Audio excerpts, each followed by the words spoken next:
Welcome to the IT Career Energizer podcast. For anyone who wants to build and grow a career in IT, develop and improve your strengths and skills, be inspired and motivated by the successes of others, manage your career progression, and achieve your IT career goals. And now, your host, Phil Burgess. Welcome to episode 91 of the IT Career Energizer podcast. My guest on today's show is Stefan Tilkov. Stefan is a co-founder and principal consultant at INNOQ, a technology consulting company with offices in Germany and Switzerland. He has been involved in the design of large-scale distributed systems for more than 2 decades, using a variety of technologies and tools. He has authored numerous articles and a book, and is a frequent speaker at conferences around the world. So, Stefan, can I ask you maybe to expand on that brief summary and tell us a little bit more about yourself? Well, actually, that covers most of what I did in the past 20-some years. But these days, I mostly divide my time between doing company management stuff and sales and client things and doing technical stuff. So I still maintain I still want to do a lot of technical things, so I still consult with clients. I don't get to program much anymore, which is kind of sad, except in my spare time. But I do spend a lot of time talking with clients about architecture and the design of systems, and that's something I really enjoy. But I also do enjoy the other stuff. I typically say it's the stuff nobody else wants to do, which is why I end up doing it. Right. That's a bit of a lie. I actually do enjoy both sides, and I do enjoy the fact that I get to do so many different things. Yeah, it's nice to keep your hand in, as it were, when you're actually running things. Yeah, very much so. Okay, Stefan, can you maybe share a unique career tip with the IT Career Energizer audience? One they might not know and possibly should? I'm not sure about its uniqueness, but maybe the one thing that people are not looking for or looking at if they start out their IT career is this whole speaking thing. For some reason, I started doing that pretty early in my career. I started giving talks, and I think it has given me tremendous value. I had a chance to learn a lot doing that, and I believe it has helped me in lots of respects, with client engagements, with meetings, with negotiations of any sort. The fact that I'm now very, very used to talking to people with or without being prepared has helped me a lot in my career in many regards. So if I were to give advice to people, that would probably be my number one advice. Try to get into speaking and getting yourself into situations that may feel uncomfortable at first, but actually help you a lot in getting your ideas across. Yeah, so has it helped you in your sort of confidence, in particular with engagements with clients, for example? Oh, absolutely. I very vividly remember the very first time I did something like that, and I was scared to death, and I hated every second of it until it started. So the preparation was horrible, and I was afraid, and I really was in mortal fear of what was about to happen. And then I sort of managed to get through it, and doing that again and again and again has helped build up confidence a lot. No question about it. Great. Okay, can you maybe tell us about your worst IT career moment and what you learned from that experience? Well, interestingly enough, it's related to that. So I was asked to step in for the project manager. I was still a rookie programmer with about, maybe 2 years of experience. But I was the only one on the team who knew that particular programming language that was being used back then, which was C++. And because I had used that during my university courses, I was sort of the only person who knew anything about it. So I ended up having a lot more responsibility than was good for me. And so when the project manager couldn't make it to a client meeting, I had to present. And that was actually the very first time I ever had to do that.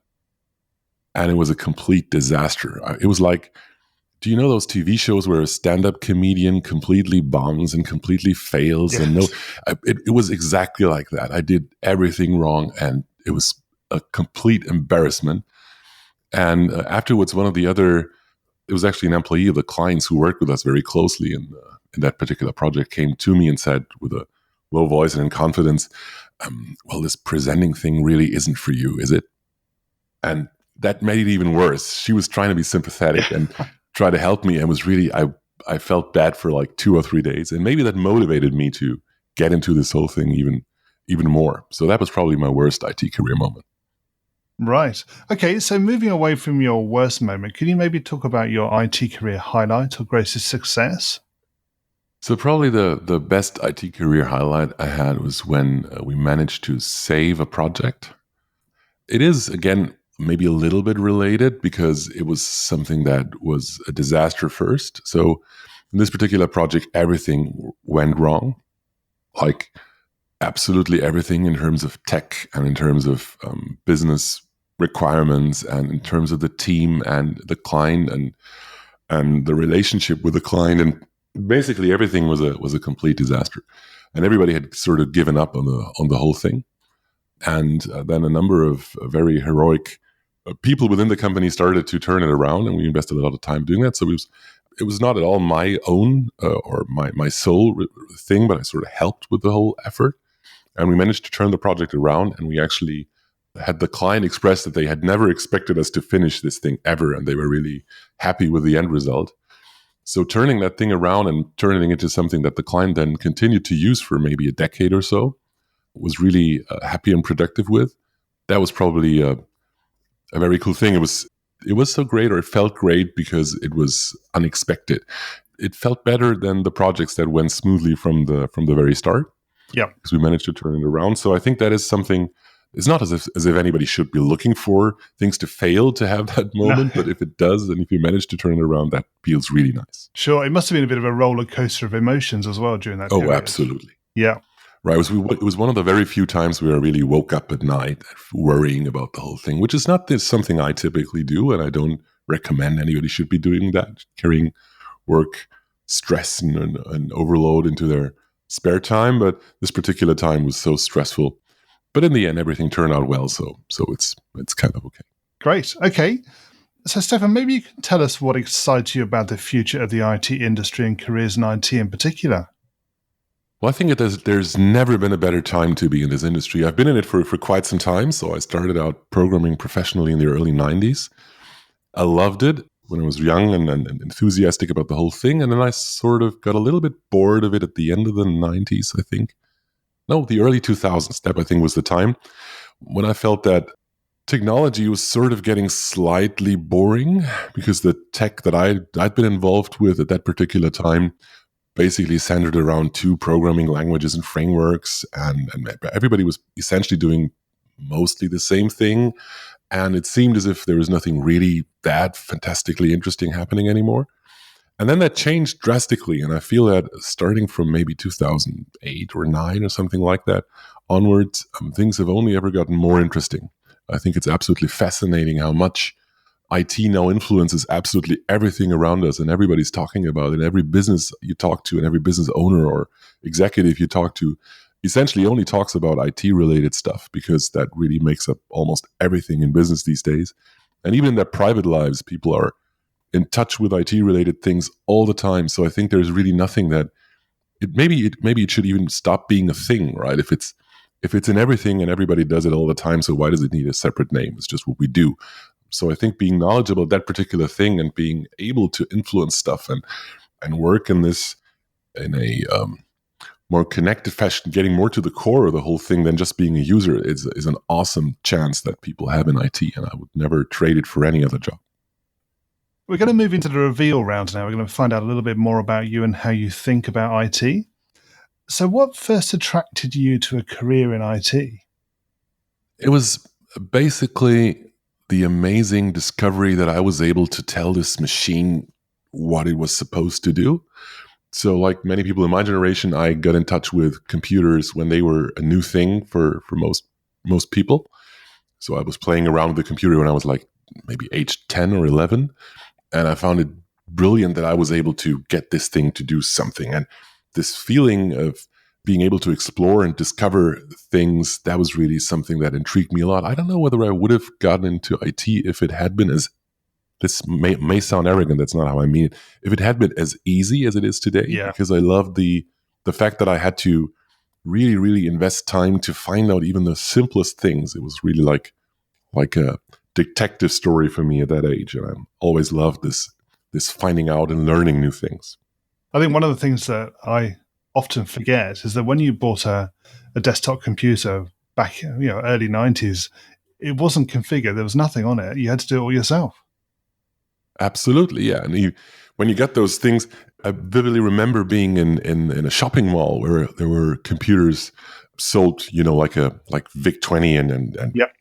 whatever those things were. I think my first computer was a Sinclair ZX81. Yes. So those things, they didn't do anything, and they just sat there for you to look at, or maybe type 10, print hello, 20, go to 10. Yes. That was how you started doing anything with them, and I love that phase.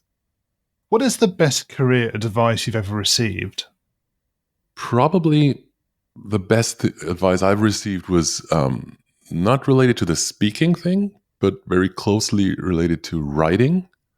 So somebody early on made it very clear to me that I was not supposed to only write programs, even though that was what I wanted to do 100% of my time. I got encouraged to write documentation and proposals and explain how I arrived at things and do some concept work, and it later turned into article and book writing. And I think that is a very important piece of the puzzle, that you're able to express your thoughts somewhat clearly. My former boss making that very clear to me early on was a strong influence on me. If you were to begin your IT career again right now, what would you do? I think I would look for fun stuff to play with. This is one of the very few professions where you can actually have a lot of fun, because you can build things that don't really serve a commercial purpose. They don't have to make you tons of money. They just should be fun. And programming and building things is fun. So maybe as something to keep you interested in the whole thing, no matter what maybe stressful thing you have at your day job, start playing with stuff and build things for your own purposes, for your friends, for your community. Maybe do some open source stuff. Maybe do something that you believe will help society. Of course, not everyone's privileged enough to have the spare time to do that. Yep. So don't take that as a requirement. But I think if you have the chance to do that, this is an awesome chance to know things that you don't get to know in your day job. And it's even better if your day job gives you enough slack, enough free time to explore things. But if it doesn't, try to get it yourself. What career objectives are you currently focusing on? So in my particular job right now, most of the time I'm focused on things that are related to the company. So most of my objectives center around making the company or keeping the company a great place to work at. And my main challenge there is to together with my colleagues, because I'm not managing this alone, but together with my colleagues, trying to find ways to maintain a healthy company culture even while the company is growing, because I'm really afraid of losing a lot of the cool stuff when companies become big, because I know so many really bad big companies, and that's not something that we want to become. So most of my objectives are centered around finding the right way to manage that growth thing. And what's the number one non-technical skill that has helped you in your career so far? Probably my number one non-technical skill that has helped me is that my English is kind of okay.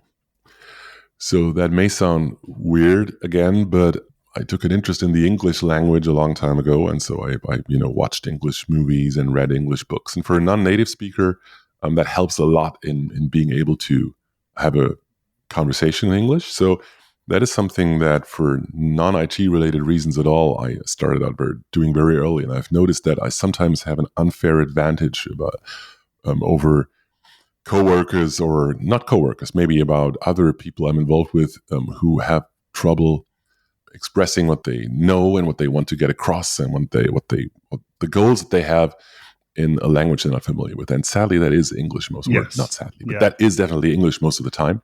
So I think being able to have a conversation in English is a critical skill. And that has helped me a lot.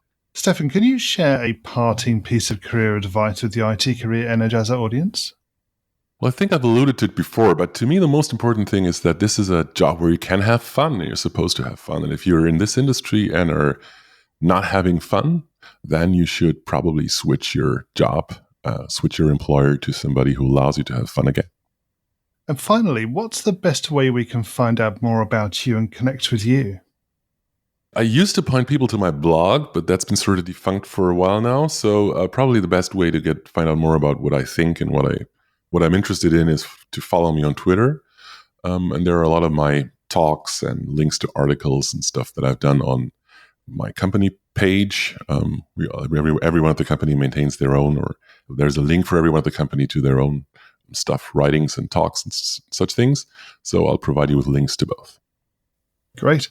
Stefan, thank you so much for joining me on the podcast today. It's been great chatting with you. Thanks for having me. As always, my thanks go to my guest on today's show. You'll find a show notes page for today's episode on the IT Career Energizer website, which will be itcareerenergizer.com/e and then the number of today's episode. I also want to thank you for your continued support. It's always great to hear from listeners, particularly when they have suggestions about potential guests or ways to improve the show. And this was one of the reasons for creating the new IT Career Energizer Community Facebook group. I'm really excited about taking the podcast forward, and I hope that you'll continue to support and listen to the show as it continues to change and evolve. Thanks for listening, and remember, if you're not growing your career, you're slowing your career. Thanks for listening to the IT Career Energizer podcast. To find out more about building a successful career in IT, visit itcareerenergizer.com.